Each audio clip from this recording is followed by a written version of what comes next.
Hello, everyone, and welcome back to our virtual Mishnah Berurah share. We're holding in Mishnah Berurah Chelik Gimel on Mitzvah Hashem today. We will be learning Daf Kufay and Beis Amud Aleph. We are continuing to learn Hilchas Shabbos. We pick up today on the very top line of Kufay and Beis Amud Aleph, Siman Shin Lamid Sif Ches. It's good to see everyone again. Our learning today should be a schus for Achenu Kabeis Yisrael, Hanasuna Batzaro Bashivya, Ha'im de Ben Bayamu Ben Bayabasha, Hamakim Yerachem Aleihem, V'yitziim Yitzar L'Rvacha Me'afelu L'Oiro Mishubed L'Geula, Hashta Bagola U'Vizman Kariv V'Naimar Amen. Our learning should be a schus for Fuah Shalema for Yeshua Levi Ben Ahuva Malka Chana, Gila Shifra Basilana Udel, Yitzchak Ben Sien Ben Dusha Chavadasa Baserel. They should all have a refuah shalema b'sech shar chayil Yisrael, and b'schus the limud HaTorah of Klal Yisrael, with mispal that the Rebbeinu Shalom should watch over every single member of Klal Yisrael b'chol makom shehem. We are continuing to learn the halachas here of what we can do for a Yeledes on Shabbos, what we do for a newborn baby on Shabbos, and with that we turn to Sif Ches, says the Mechaber. Noilad l'shmoina, if we're dealing with an 8-month baby, suffix ben shiva ben shmoina, or we have a baby and we have a suffix. We're not sure if this is a 7th-month baby or an 8th-month baby. Now again, I mentioned this in the previous year, back in the time of Chazal, still in the times of the Mechaber, an 8-month baby was not a viable baby. It wasn't a suffix. An 8th-month baby was unfortunately not a viable baby. So therefore the Mechaber says, if you have a baby that's an 8-month baby, or even if it's a suffix, whether or not the baby is a 7th-month baby, which could be viable, or an 8th-month baby, which is not viable, and you look at the baby and shaloi gamru sa'aroi v'tziparnov, and he's not fully developed, the baby does not have hair, the baby does not have nails, aser l'taltaloi. You're not allowed to be metaltal that baby. That baby is muktzah. In the lashon of the Brisa in Masechta Shabbos, the Brisa says that baby is ke'even. It's like a stone. Muktzah machmas gufay. Why? Because unfortunately, we look at this baby and we do not expect this baby to live. And therefore, it's kemes. It's like an even. And the baby is muktzah. You're not allowed to be metaltal the baby. Aval, however, says the Mechaber, imay shaycha alav, the mother could bend over the baby, umenikasai, and allow the baby to nurse,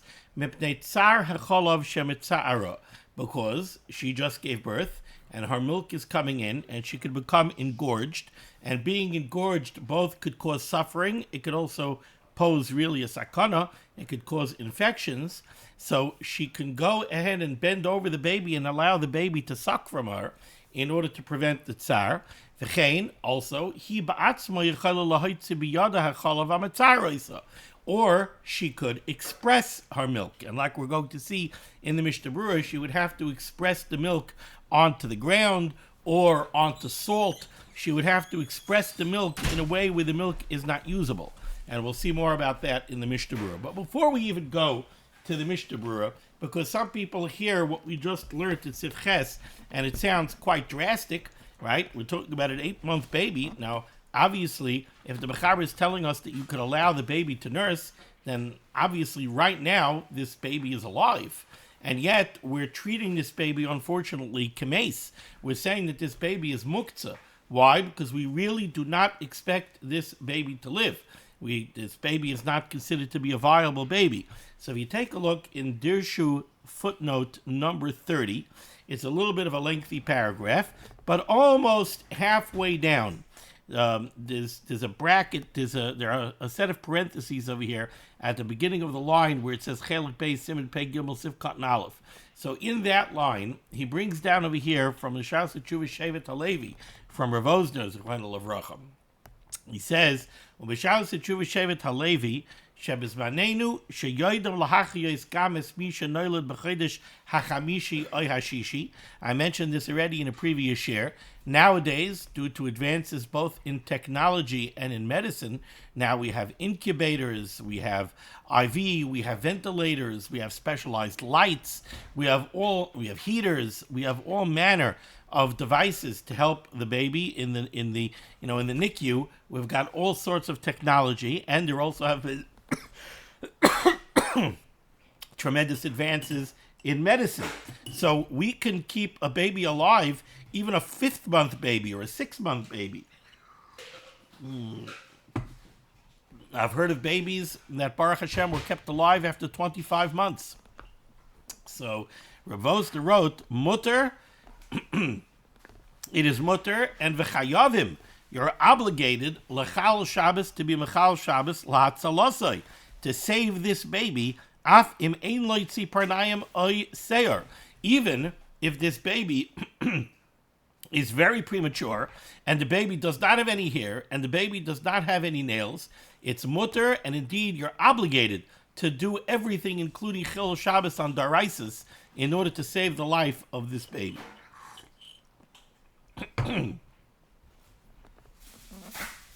Now, I also want to point out, in Dirshu footnote number 31, where they bring down something very interesting from Rav Shlomo Zalman Auerbach, Zatzal.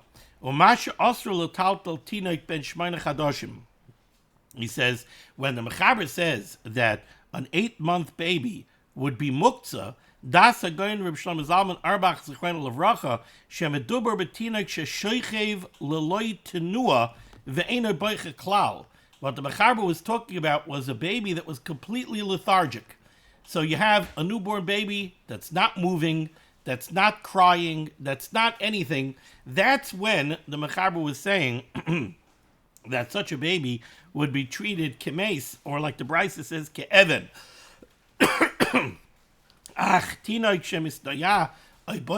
But if you have a baby that's moving or crying, mutter l'taltalai.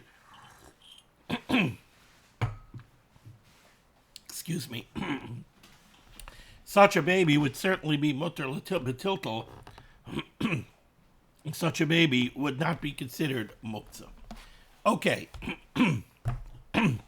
Now let's take a look here at the Mishnah Berurah. It says the Mishnah Berurah is Katan Lamed Aleph. Oy Suffolk.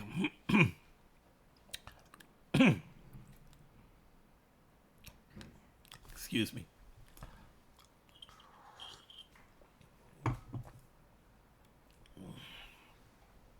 Oy Suffolk. The Mechaber mentioned an 8-month baby. The Mechaber also mentioned the case of a baby that's a Suffolk ben Shiva or ben Shmoina. We can't tell exactly when this baby was conceived to know if this is a 7th-month baby, which is viable, or an 8th-month baby, which is not viable. Says the Mishnah Berurah Katan Lamed Aleph, Oy Suffolk, v'achreinim hiskimu, the achreinim agree, the dafka kishiyadua shuhu ben Shmoina, kigain shabal uperash. The achreinim come to the conclusion that even though the Mechaber says over here that when you have a baby that's a Suffolk ben Shiva, Suffolk ben Shmoina, that baby is muktzah, the achreinim conclude that the only time we would apply this halacha is when we have a baby that's a vadai ben Shmoina. Now, how do you have a vadai ben Shmoina? Kigoin shabal uperash, where they know, the couple, the parents know that they had relations, and then after they had relations, they did not have relations again. So they know that the latest this baby could have possibly been conceived is that this baby is an 8-month baby. They know the baby could not have been conceived any later, and therefore it cannot be a 7th-month baby. That's when we would apply this halacha. Avol mi Suffolk, but if we talk out a Suffolk, whether it's a 7th-month baby or an 8th-month baby, metaltalinon kol tinoik, then we would handle any baby. We would not apply the rule that this baby is going to be muktzah. Ois Katan Lamed Beis, the Mechaber said that the mother could lean over the baby and allow the baby to suck in order to take out the milk so she should not become engorged. And then the Mechaber said, or she could express the milk using her hands. Explains to Mishnah Berurah, if she were to do that, she would have to do it al ha'aretz. She would have to express the milk onto the ground. Why? Because what's the problem with expressing milk? The problem with expressing milk is that it's a tolda of mefarek. You're extracting food from its natural container, right? It's a tolda of Dutch when you thresh grain and you remove the kernel of grain from the container, from the chaff. So too over here, you're extracting the milk. That would be mefarek. But if you're doing it onto the ground so that the milk is not usable, ein zeh kederech mefarek. That is no longer mefarek kedarkoi. This would be mefarek klachayad, because You're not using it. Since the milk is going and becoming ruined. Void, and there's another reason why this would be mutter, and that is to have a malacha she'ena tzricha legufa, because if you're extracting the milk onto the ground, now this becomes a malacha she'ena tzricha legufa. The purpose of the malacha of mefarek is to extract the food and have the food be usable. But if you go ahead and you extract the milk, not to use the milk, but just because you need the milk out of the breast, because the milk is causing pain, so you're not extracting it to use the milk. That's the purpose of mefarek. Over here, you're extracting it just to remove it from the mother. So that would be a malacha she'ena tzricha legufa, which would render it only an issa d'Rabbanan, the potter. Mishum tsara loy gazru kamay mefis mursa. And over here, Chazal would not be geyser on this type of mefarek. They wouldn't make this an issa d'Rabbanan. Why? Because there's tsar involved over here. So basically what the Mishnah Berurah just did is, the Mishnah Berurah just gave us two reasons why for the woman to extract the milk and allow it to flow onto the ground would only be an issa d'Rabbanan and not an issa d'Oraisa. It's not real mefarek. First of all, because it's mefarek shaloi kedarkoi, and whenever you do a malacha shaloi kedarkoi, it becomes a d'Rabbanan, not a d'Oraisa. Second of all, it's a malacha she'ena tzricha legufa, and we paskin that a malacha she'ena tzricha legufa is only an issa d'Rabbanan.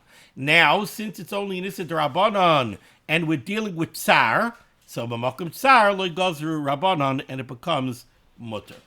Okay, moving along to siftes.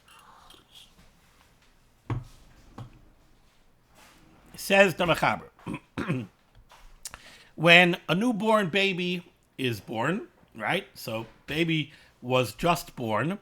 The limbs of the baby are not yet firmly in place, right? This is, so to speak, a brand new baby.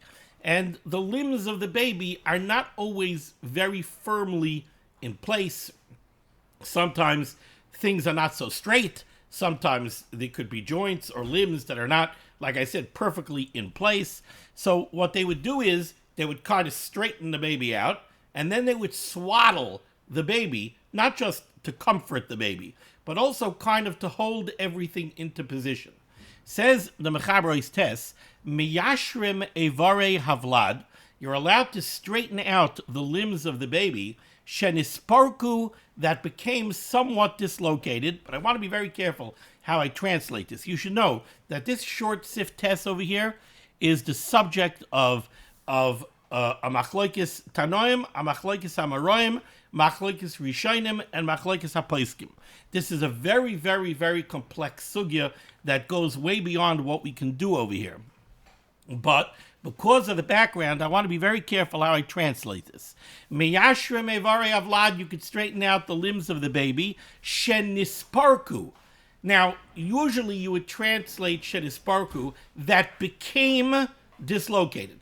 But I don't want to just translate it as they became dislocated, because according to some Rishonim, it doesn't mean that the limbs were in place and they became out of place.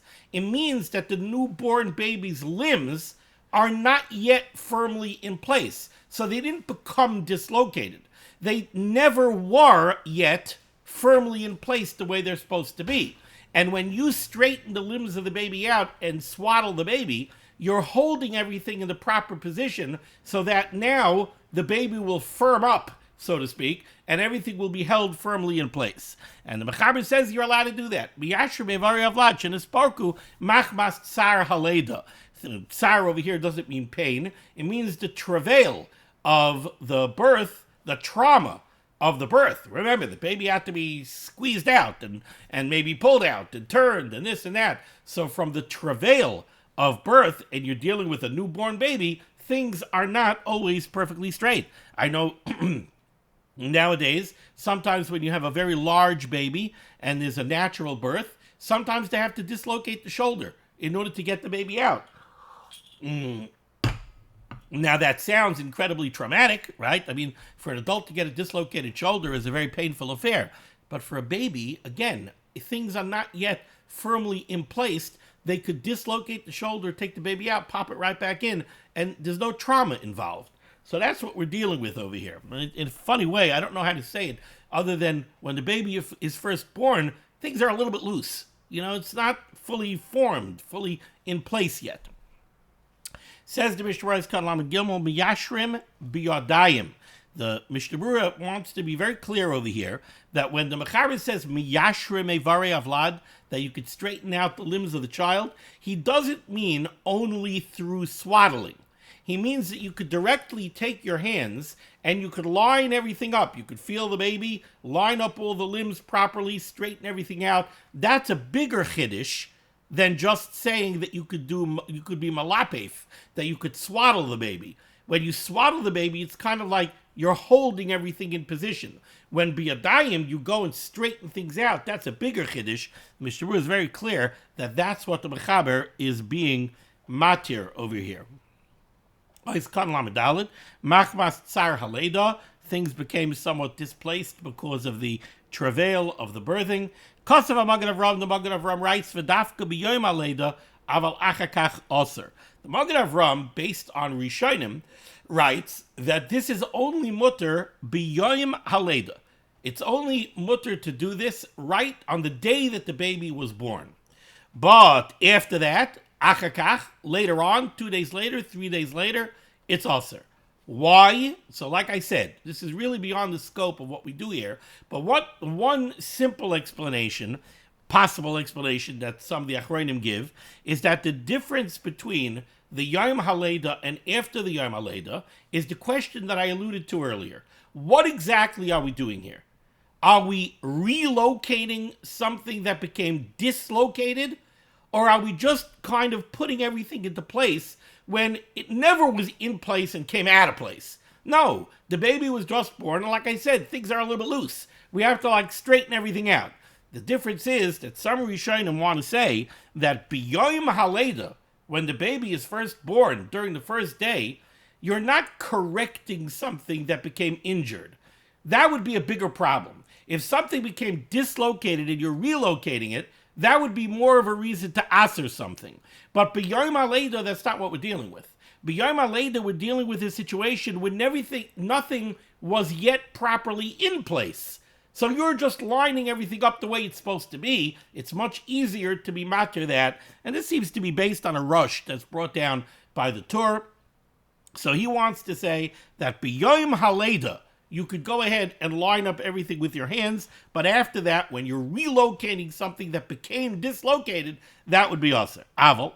However, says the Mishnah Berurah Be'emes, the truth is, meharbe paiskim mashma de'in chilik bazeh, from many paiskim, and if you take a look at Rashi and Tosfos on the sugya, it sounds like there's no chilik between the day the baby is born and later.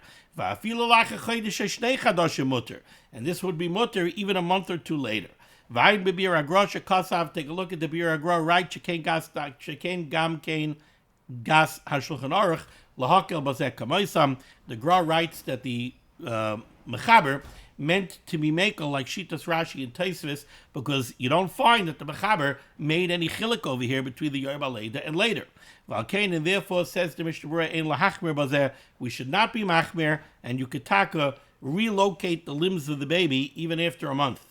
Nevertheless, in the spark of chulya shel shedra mimekayma, this is talking about the other limbs of the body, the arms, the legs.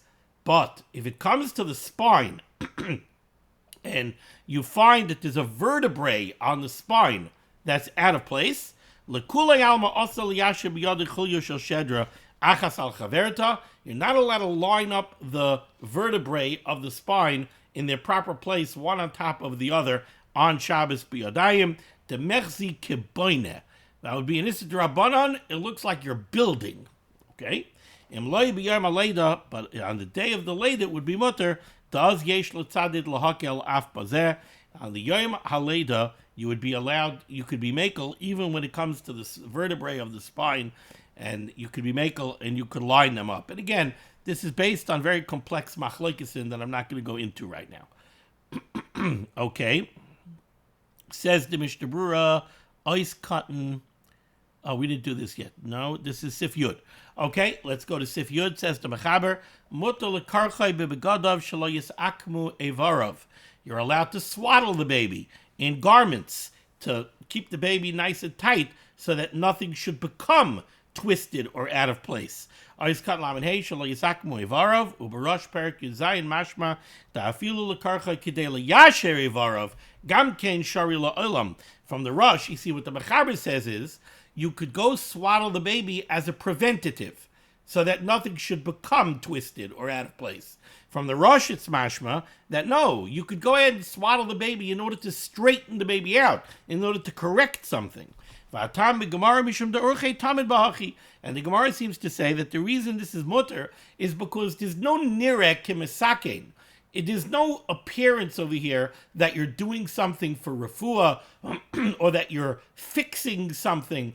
People swaddle babies all the time, right? When mommies swaddle newborn babies now, they're not doing it because they want to straighten out limbs. They're doing it because they want to make the baby comfy and they want the baby not to be fussy and kvetchy. So it's normal to swaddle babies. So therefore, it's not a problem, even if you're swaddling the baby in order to straighten things out. If you're dealing with a baby that they generally don't swaddle, even during the week, and his limbs got somewhat bent, also such a baby, Yutaka would not be allowed to swaddle on Shabbos, according to this Rosh. Finally, the last sif in this very interesting Siman, Sif Yod Aleph, says the Mechaber, Im nafla arlas groin havlad.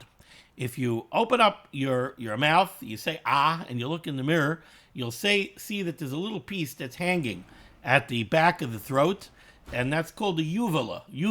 It's this little piece that hangs over there.